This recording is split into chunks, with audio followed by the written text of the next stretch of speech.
नमस्कार, मी वीणा शिखरे. Home and hope series season 2 मध्ये मी आज आपणासमोर सादर करीत आहे माझी एक स्वरचित कविता, I am sorry. I am sorry, खरंच माझं चुकलं. तुझ्या माझ्या मनातलं अंतर मला फार उशिरा उमगलं. तुझं म्हणणं योग्यच होतं.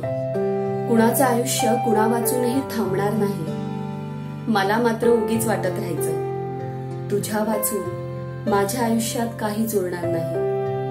तू कायम जवळ असावास म्हणून मी उगीच तुला छळलं.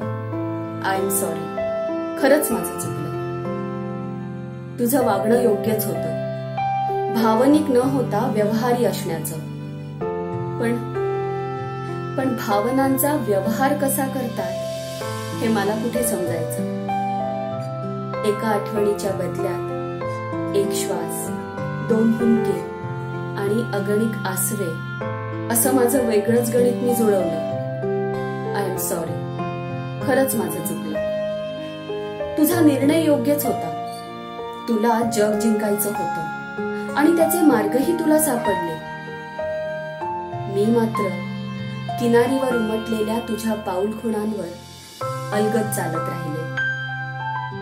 चौपाटीवरल्या आणाभाका या चौपाटीवरल्या वाळूसारख्याच वांझोट्या असतात हे मला तेव्हा नाही कळलं. आय एम सॉरी, खरंच माझं चुकलं. चौपाटीच्या पुढे एकदा एका वस्तीत तू मला नेले होते. तिथे सर्व भान हरपून मी सर्वार्थाने तुझी झाले होते. पहाटे उठून तू वस्तीमधून निघून गेलास.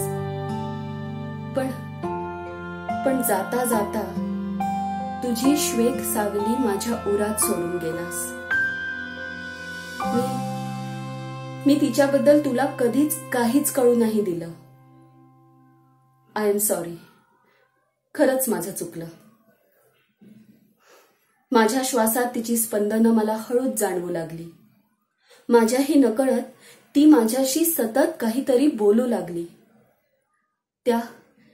त्या जाणीवेला देहरूप मिळण्याआधीच मी तिला माझ्यातच गाडून टाकलं. पण ह्यात तुझा काहीच दोष नव्हता. ह्याही वेळी माझंच चुकलं. तुझ्या माझ्या मनातलं अंतर मला कधीच नाही कळलं.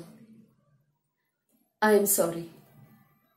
आय एम सॉरी, खरंच माझं चुकलं.